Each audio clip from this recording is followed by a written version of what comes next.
শুধু পুকুর নয়, নিহত হয়েছে একদল পরিশ্রমী মানুষের ঘাম, স্বপ্ন আর আশা। শিবগঞ্জ উপজেলার দাইপুকুরিয়া ইউনিয়নের গাজীপুর গ্রামের এক হৃদয় বিদারক ঘটনায় পুকুরে বিষ প্রয়োগ করে ধ্বংস করা হয়েছে প্রায় ৪ লক্ষ টাকার মাছ।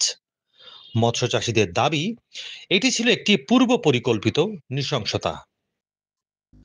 ভুক্তভোগী মোহাম্মদ আব্দুল করিম জানান, তিনি ও তার সহযোগী মোহাম্মদ তাজামুল হক ও মোহাম্মদ নুরুল ইসলাম মিলে স্থানীয় মোহাম্মদ ইসলাম আলীর কাছে ১ একর ১২ শতাংশ আয়তনের পুকুরটি লিজ নিয়ে মাছ চাষ করছিলেন। এখানে পুকুরে এলাম, দেখলাম বহুত মাছ মারা গেছে।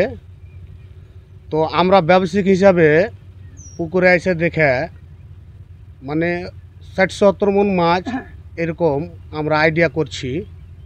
তো এখানে কারা বা যারা পুকুরে বিষ দিয়েছে তাদের প্রশাসনের কাছে আমি দাবি করছি যে এর বিচার করার আবেদন করছি।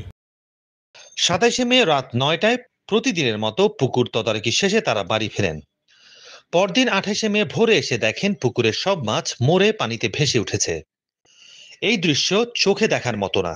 বুকের ভেতরটা হু হু করে উঠল, বললেন আব্দুল করিম। এরপরে পাশে একটা কিন্তু তার একটা জলকর নিয়েছে। তো এখান থেকে এই পুকুরের মাছ থেকে ওই জলকরের মাছটা ছাড়তো আর কি। তো আমরা সবাই এসে দেখলাম পুকুরে মানে বিষ প্রয়োগ করেছে। কে বা করেছে, কারা করেছে জানি না। স্থানীয়রা এসে সে মৃত মাছ তুলতেও সহায়তা করেন, কিন্তু ক্ষতির পরিমাণ দাঁড়ায় আনুমানিক ৪ লাখ টাকা। একজন কৃষকের জন্য এই যেন মরুভূমিতে সবুজ বাগান হারানো। আব্দুল করিমের ভাষ্য অনুযায়ী হিংসা ও শত্রুতার বশবর্তী হয়ে কেউ রাতের আঁধারে পুকুরে বিষ প্রয়োগ করেছে। তিনি বলেন, আমরা কারো সঙ্গে শত্রুতা করি নাই, কিন্তু কেউ আমাদের এই সর্বনাশ করে দিল। এই ঘটনায় তারা শিবগঞ্জ থানায় লিখিত অভিযোগ করেছেন। শিবগঞ্জ থানার ওসি গোলাম কিবরিয়া বলেন, অভিযোগ পেয়েছি, তদন্ত চলছে, অপরাধী শনাক্ত করে আইনগত ব্যবস্থা নেওয়া হবে। আমরা পুকুরে মাছ স্টক করে রেখেছিলাম ইসলামের পুকুরে, মানে বিল নিয়েছি, বিলে ছাড়ার জন্য মাছ স্টক করে রেখেছিলাম।